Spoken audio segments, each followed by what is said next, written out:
ಹಾಗೆ ವಿಠಲನ ಒಂದು ಭಜನೆಯನ್ನ ಮಾಡ್ತಾ ಮಾಡ್ತಾ ಮಾಡ್ತಾ ಸಂಪೂರ್ಣವಾಗಿ ತೊಡಗಿಸುವಂತ ಪುರಂದರದಾಸರಿಗೆ ಒಂದು ದಿನ ಏಕಾದಶಿಯ ದಿನ ರಾತ್ರಿ ಬೆಳಗಿನವರೆಗೆ ಅಲ್ಲಿ ಭಜನೆ ಮಾಡ್ತಾ ಮುಂಜಾವಿನಲ್ಲಿ ವಿಠಲನ ದರ್ಶನ ಆಗ್ತದಂತೆ.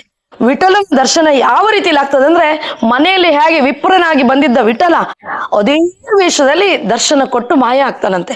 ಅದನ್ನ ಕಂಡು ಪುರಂದರದಾಸರಿಗೆ ಕಣ್ಣಲ್ಲಿ ನೀರಿಳಿತಾ ವಿಠಲನನ್ನ ಹೇಳಿದ್ರಂತೆ, ಸ್ವಾಮಿ ಇವತ್ತಿಗೆ ನನ್ನ ಜನ್ಮ ಸಾರ್ಥಕ ಆಯಿತು, ಇವತ್ತಿಗೆ ನಾನು ನಿನ್ನ ಒಂದು ದಾಸಾನುದಾಸ ಅಂತ ಹೇಳಿಸ್ಕೊಳ್ತೇನೆ, ಇವತ್ತು ನಿನ್ನ ಮೂರ್ತಿಯನ್ನು ನೋಡಿ ನಾನು ಪಾವನಾದೆ ಅಂತೇಳಿ ಕೈ ಮುಕ್ಕೊಂಡು ಅಲ್ಲಿ ನಾನಾ ನಮ್ಮಲ್ಲಿ ಕೀರ್ತನೆಯನ್ನು ಮಾಡ್ತಾರಂತೆ. ಏಕಾದಶಿಯ ದಿನ ಅದಕ್ಕೆ ಪಂಢರಾಪುರದಲ್ಲಿ ಏಕಾದಶಿಗೆ ಶ್ರೇಷ್ಠವಾದ ಮಹತ್ವ ಇದೆ.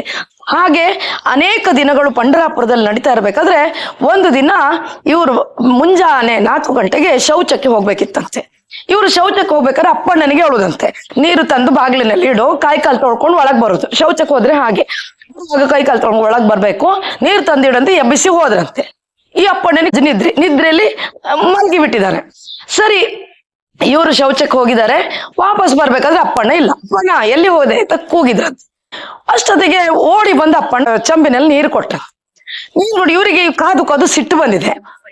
ಬರುವಾಗ್ಲೇ ತಯಾರಿಲ್ಲ, ಕೂಗಿದ ಬಂದಿದ್ದಲ್ಲ ಅಂತೇಳಿ ಸಿಟ್ಟಿನಿಂದ ಆ ಚಂಬಿನಲ್ಲೇ ಒಂದು ತಲೆ ಮೇಲೆ ಕುಟ್ಟಿದ್ರ, ಅಪ್ಪಣ್ಣನ ತಲೆಗೆ ಕುಟ್ಟಿ ಕೈ ಕಾಲು ತೊಳ್ಕೊಂಡು ಒಳಗ್ ಬಂದ್ರಂತೆ. ನೋಡ್ತಾರೆ ಅಪ್ಪಣ್ಣ ಮಲ್ಗೆ ಇದ್ದ. ಅಪ್ಪಣ್ಣ ಎಳ್ಳೆ ಇಲ್ಲ. ಎಬ್ಬಿಸಿದ್ರಂತೆ, ಅಲ್ಲ ನೀರ್ ತಂದ್ಕೊಂಡು ಮತ್ತೆ ಬಂದ್ ಮಲ್ಕೊಂಡಿದ್ಯಾ, ಏನ್ ಬೆಳಗಾಯ್ತು ಇನ್ನೂ ಮಲ್ಕೊಂಡಿದ್ಯಲ್ಲ, ಹೇಳು ಹೊತ್ತಾಯ್ತು ಅಂತೇಳಿ ಎಬ್ಬಿಸಿದ್ರಂತೆ. ನಾನ್ ನೀರ್ ತಂದ್ಕೊಡ್ಲಿಲ್ಲ ಅಂತ ಅಪ್ಪಣ್ಣ ಹೇಳಿದಂತೆ. ಇಲ್ಲ, ನೀನ್ ಈಗ ತಾನೇ ಚಂಬಿನಲ್ಲಿ ನೀರ್ ತಂದ್ಕೊಟ್ಟಿದ್ದಲ್ಲ ನನ್ಗೆ ಕೈ ಕಾಲು ತೊಳಿಲಿಕ್ಕೆ ಅಂತ ಜೋರ್ ಮಾಡಿದಾಗ, ಸತ್ಯವಾಗ್ಲೂ ನಾನ್ ನೀರ್ ತಂದ್ಕೊಡ್ಲಿಲ್ಲ. ಆಗ ಇವ್ರು ಇದೆಲ್ಲ ವಿಠಲನದೇ ಕಾರುಬಾರು, ವಿಠಲನೇ ನನಗೆ ನೀರ್ ತಂದು ಕೊಟ್ಟಿರ್ಬೇಕು, ಎಂತ ಕೆಲಸ ಆಯ್ತು, ವಿಠಲನಿಗೆ ತಲೆ ಮೇಲೆ ಕುಟ್ಟಿದ್ನಲ್ಲ ಅಂತ ಹೇಳಿ ದುಃಖ ಆಯ್ತಂದ್ರೆ ದುಃಖದಿಂದ ಅಲ್ಲೇ ಕೂತು ಧ್ಯಾನ ಮಾಡ್ತಾ ಭಜನೆ ಮಾಡ್ತಾ ಕೂತಿದ್ರಂತೆ. ಇಲ್ಲಿ ದೇವಾಲಯದಲ್ಲಿ ಅರ್ಚಕರು ಬಂದ್ರಂತೆ, ವಿಠಲನಿಗೆಲ್ಲ ನಿರ್ಮಾಲ್ಯ ಮಾಡಿ ವಿಠಲನ ತಲೆಗೆ ಕಟ್ಟಿದಂತ ಮುಂಡಾಸ್ ತೆಗೆಯುವಾಗ ತಲೆ ಮೇಲೆ ಒಂದು ಬೋರೆ ಬಂದಿದೆ ಅಂತೆ. ಇಷ್ಟು ದೊಡ್ಡ ಬೋರೆ ಬಂದಿದೆ. ಅದನ್ನು ನೋಡಿ ನೀರು ಇಳಿತಾ ಇದೆ ಅಂತೆ. ಅದನ್ನ ನೋಡಿ ಅರ್ಚಕರಿಗೆ ಗಾಬರಿ ಆಯ್ತಂತೆ. ಅಯ್ಯೋಯ್ಯೋ, ವಿಠಲ್ ಅಂತ ಕಣ್ಣಲ್ಲಿ ನೀರು ಬರ್ತಾ ಇದೆ, ತಲೆಗೆ ಒಂದು ಬೋರೆ ಬಂದಿದೆ, ಏನೋ ಆಗಿದೆ, ಅಪಚಾರ ಆಗಿದೆ ಅಂತ ಜೋರ್ ಗಲಾಟೆ ಆಗ್ತದೆ. ಆ ಸುದ್ದಿ ಇವ್ರಿಗೆ ಕಿವಿ ಬಿತ್ತಂದ, ಅಲ್ಲೇ ಹತ್ತಿರದಲ್ಲೇ ಇವರ ವಾಸ. ಇವ್ರಿಗೆ ಗೊತ್ತಾಯ್ತಂತೆ, ಇವತ್ತು ಬೆಳಿಗ್ಗೆ ನಾನು ಹುಟ್ಟಿದ್ದೆ ಬೋರೆ ಬಂದಿದೆ ಅಂತೇಳಿ ಓಡಿ ಬಂದು ವಿಠಲನ ಗಟ್ಟಿಯಾಗಿ ವಿಠಲನಿಗೆ ಹಿಡ್ಕೊಂಡು, ಸ್ವಾಮಿ ನನ್ನಿಂದ ತಪ್ಪಾಯ್ತು, ಸಣ್ಣ ಹುಡುಗ ಅಪ್ಪಣ್ಣ ಅಂತ ಹೇಳಿ ನಿಮ್ ತಲೆ ಕುಟ್ಟಿದೆ, ನನ್ನಿಂದ ಅಪರಾಧ ಆಯ್ತು, ಅಪ್ಪಣ್ಣನಿಗೆ ನಿದ್ರೆ ಬರ್ಸಿದ್ದು ನೀನೆ. ಈಗ ಪರಮಾತ್ಮನ ಒಂದು ಸಂಕಲ್ಪದೇ ಇಲ್ಲದೆ ಯಾವುದೇ ಅಣುರೇಣು ತೃಣಕಾಷ್ಟದಲ್ಲಿ ಪರಮಾತ್ಮನೇ ಇರುವಂತದ್ದು.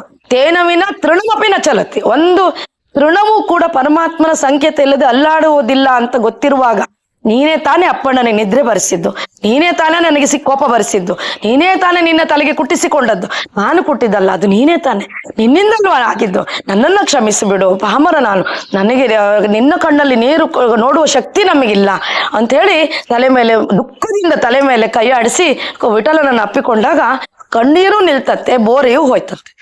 ಇದು ಅಲ್ಲಿನ ಒಂದು ಅರ್ಚಕರು ಇದನ್ನು ವರ್ಣಿಸ್ತಾರಂತೆ. ಇದಾಯ್ತು. ಕಡೆಗೆ ನಿತ್ಯದಲ್ಲಿ ಹೇಳುವುದಂತೆ ಅಪ್ಪಣ್ಣನಿಗೆ, ನೋಡು ನೀನು ಬೇಗ ತಂದು ಕೊಡದಿರು ವಿಠಲ ಬರ್ತಾನೆ ಅಂತ ಹೆದರಿಸುದಂತೆ ಊರವರೆಲ್ಲ. ಆ ತರದ ಒಂದು ಪ್ರತೀತಿ ಅಲ್ಲಿ ನಡೀತಾ ಇತ್ತು. ಒಂದು ದಿನ ಏನಾಯ್ತು, ವಿಠಲನಿಗೂ ಇವರ ಒಂದು ಏನು ಮಹಿಮೆ ಇದೆ ಅದನ್ನ ಜನರಿಗೆ ಸಾರ್ಬೇಕಂತ ಅನಿಸ್ತೋ ಏನೋ, ವಿಠಲ ಪುರಂದರದಾಸರ ವೇಷ ಹಾಕೊಂಡು ವೇಶ್ಯ ಮನೆಗೆ ಹೋಗ್ತಾನೆ. ವೇಶ್ಯ ಮನೆಯಲ್ಲಿ ಪುರಂದರದಾಸರ ನೋಡಿ ಊರ್ನಲ್ಲೆಲ್ಲ ಪುರಂದರ ದೊಡ್ಡ ಕೀರ್ತಿ ಬೆಳೆದಿತ್ತು. ಇವರ ಒಂದು ಭಜನೆ, ಇವರ ಒಂದು ಹರಿಕೀರ್ತನೆಗಳ ನೋಡಿ ಎಲ್ಲರಿಗೂ ಅಭ್ಯಾಸ ಆಗಿತ್ತು. ವೇಶ್ಯೆಗೆ ಒಮ್ಮೆಲೆ ಗಾಬರಿ, ದಾಸವರೇಣ್ಯರು ನನ್ನ ಮನೆಗೆ ಬಂದಿದ್ದಾರೆ, ಎಂತ ಪುಣ್ಯ ಮಾಡಿದ್ದೇನೆ ನಾನು ಅಂತೇಳಿ ಅವರ ಕೈ ಕಾಲು ತೊಳೆದು ಅವರನ್ನು ಆಸನದಲ್ಲಿ ಕುಳ್ಳಿರಿಸಿ ಆ ರಾತ್ರಿ ಇಡೀ ಅವರಿಗೆ ನರ್ತನ ಸೇವೆಯಲ್ಲಿ ತೃಪ್ತಿಪಡಿಸಿದ್ಲಂತೆ. ವಿಠಲ ತನ್ನ ಬಳಿ ಇರುವಂತ ಚಿನ್ನದ ಕಡಗವನ್ನ ಎತ್ತಿ ವೇಶ್ಯೆಗೆ ಕೊಟ್ಟು ಅವಳು ಆಗ ಕೇಳಿದ್ಲಂತೆ, ದಾಸರೇ ಒಂದು ಕಡಗ ಇಟ್ಕೊಂಡು ಎಂತ ಮಾಡಿ, ನಂಗೆ 2 ಬೇಕು ಅಂತ. ಅದಕ್ಕೆ ವಿಠಲ ಹೇಳಿದಂತೆ, ಪುರಂದರದಾಸರ ವೇಷದಲ್ಲಿರುವ ಪರಮಾತ್ಮ ಹೇಳಿದಂತೆ, ಆಯ್ತು ನಿಂಗೆ ಇನ್ನೊಂದು ತಂದು ಕೊಡ್ತೇನೆ, ನಾಳೆ ತಂದು ಕೊಡ್ತೇನೆ, ಇವತ್ತು ಒಂದು ಇಟ್ಕೋ ಅಂತ ಹೇಳಿ ಒಂದು ಕಡಗವನ್ನು ಕೊಟ್ಟು ವಿಠಲ ಮುಂಜಾನೆಯಲ್ಲಿ ದೇವರ ಗುಡಿ ಸೇರ್ಕೊಂಡಿದ್ದಾನೆ. ಇಲ್ಲಿದೆ ದೇವರ ಗುಡಿಯಲ್ಲಿ ವಿಠಲನ ಅಲಂಕಾರ ಮಾಡುವ ಅರ್ಚಕರು ನೋಡ್ತಾರೆ, ಒಂದು ಕಡಗ ಇಲ್ಲ. ಎಲ್ಲಿ ಹೋಯ್ತು ಅನ್ನುವಾಗ ದಿನನಿತ್ಯದ ಪ್ರಕಾರ ವೇಷ ಸ್ನಾನ ಮಾಡಿ ಅವರ ನಿತ್ಯದ ಕಾರ್ಯದಂತೆ ಆ ಕಡಗವನ್ನು ಧರಿಸಿ ದೇವಸ್ಥಾನಕ್ಕೆ ಹೊಣ್ಕಾಯ್ ತಕೊಂಡು ಬಂದ್ಲ. ಅವಳ ಕೈಲಿರೋ ಕಡಗ ನೋಡಿ ಉಳ್ದವ್ರೆಲ್ಲ ಅದು ದೇವ್ರದ ಕಡಗ ಇವಳ ಕೈಲಿ ಹಾಗೆ ಬಂತು. ಅಷ್ಟೊತ್ತಿಗೆ ಅಲ್ಲಿರುವಂತ ಆಡಳಿತ ಮುಖ್ಯಸ್ಥರೆಲ್ಲ ಬಂದು ಸೇರಿದ್ರಂತೆ, ವೇಷನ ಹಿಡ್ಕೊಂಡ್ರು. ಸತ್ಯ ಹೇಳು, ನಿಂಗೆ ಎಲ್ಲಿಂದ ಬಂತಂತೆ. ಇದು ನನಗೆ ಪುರಂದರದಾಸರು ಕೊಟ್ಟಿದ್ದು. ಪುರಂದರದಾಸರು ಕೊಟ್ರು? ಪುರಂದರದಾಸರು ದೇವ್ರದ್ದು ತಗೊಂಡು ನಿನಗೆ ಕೊಟ್ರ? ಹೌದು ಸತ್ಯ ಸ್ವಾಮಿ, ಪುರಂದರದಾಸರೇ ನನಗೆ ಕೊಟ್ಟಿದ್ದು. ಅದನ್ನ ಕೇಳಿ ಪುರಂದರದಾಸರು ಕರ್ಸಿರಂತೆ. ನೀ ಎಂತ ದಾಸ ಅಂತೇಳಿ ನೀನ್ ವೇಷ ಹಾಕೊಂಡು ದಾಸವೃತ್ತಿ ಮಾಡ್ತಿದ್ದ ಸುಳ್ಳು ಹೇಳಿ ದೇವ್ರ ಬಂಗಾರ ಎಲ್ಲ ತಗೊಂಡು ವೇಷ ಮನೆಗೆ ಹೋಗ್ತೀಯ, ಎಂತ ಪಾಪಿ ನೀನು ಅಂತೇಳಿ ಬಾಯಿಗೆ ಬಂದಾಗ ಬೈದು ಅಲ್ಲಿ ಒಂದಿರುವ ಕಂಬಕ್ಕೆ ಅವರನ್ನ ಕಟ್ಟಿ ಹೊಡಿಲಿಕ್ಕೆ ಶುರು ಮಾಡಿದ್ರಂತೆ. ಅಷ್ಟೊಂದು ಪುರಂದರದಾಸರು ಅವರಿಗೆ ತಕ್ಷಣ ಗೊತ್ತಾಯ್ತಾ ಇದೆಲ್ಲ ಕಿತಾಪತಿ, ಇದೆಲ್ಲ ಆಟಗಳು ಏನು ದಿನನಿತ್ಯದ ಒಂದು ಲೀಲೆ ತರ ಲೀಲೆ ಮಾಡ್ತಿರೋದು, ಭಗವಂತನ ಆಟ ಅಂತೇಳಿ ಒಂದು ಚೂರು ನೋವು ತೋರಿಸ್ಕೊಳ್ದೆ ವಿಠಲನ ಧ್ಯಾನ ಮಾಡಿದ್ರಂತೆ. ಹೇ ಪ್ರಭು, ಸಣ್ಣವನೆಂದು ನಾನು ನೀರು ತಾರೆಂದು ಅವನಿಗೆ ಹೇಳಿದ್ರೆ ನೀನ್ ನೀರು ತಂದ್ಕೊಟ್ಟು ನನಗೆ ಸಿಟ್ಟು ಬರಿಸಿ ನಿನ್ನ ಮೇಲೆ ಟೊಣೆದೆನೆಂದು ನನಗೆ ಈಗ ಸೇಡು ತೀರಿಸಿಕೊಂಡ್ಯಾ ಸ್ವಾಮಿ, ಮುಯಿ ತೀರಿತು ಅಂತ ಭಜನೆ ಹಾಡಿದ್ರಂತೆ.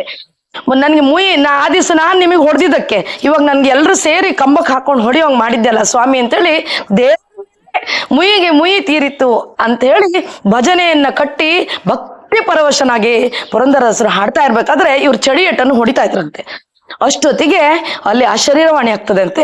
ಏನಂತ ಹೇಳಿದ್ರೆ, ಇದು ನನ್ನ ಕೆಲಸ, ಪುರಂದರದಾಸರ ಕೆಲಸ ಅಲ್ಲ, ಅವರನ್ನ ಬಿಟ್ಟು ಬಿಡಿ, ಶ್ರೇಷ್ಠರಾದ ದಾಸರವರು, ಇನ್ನು ಮುಂದೆ ಅವರಿಗೆ ಕಟ್ಟಿದ ಕಂಬಕ್ಕೆ ದಾಸರ ಕಂಬ ಅಂತಾನೆ ಹೆಸರಿಡಿ, ಅಲ್ಲಿ ಕೈ ಮುಗಿದ್ರೆ ನನಗೆ ಕೈ ಮುಗಿದಕ್ಕಿಂತ ಜಾಸ್ತಿ ಪುಣ್ಯ ಬರ್ತದಂತ ಅದ್ ಪ್ರತೀತಿಯನ್ನು ಹಬ್ಬಿಸಿ, ಮತ್ತೆ ಆ ವೇಷಗೂ ಬಿಟ್ಟು ಬಿಡಿ, ಅವಳಿಗೆ ಕಡಗವನ್ನು ವಾಪಸ್ ತಕೋಬೇಡಿ, ನನ್ನಲ್ಲಿರುವ ಇನ್ನೊಂದು ಕಡಗವನ್ನು ಅವಳಿಗೆ ಕೊಡಿ, ಅವಳಿಗೆ ನಾನು ಮಾತು ಕೊಟ್ಟಿದ್ದೇನೆ. ನೋಡಿ ಪರಮಾತ್ಮನ ಲೀಲೆ.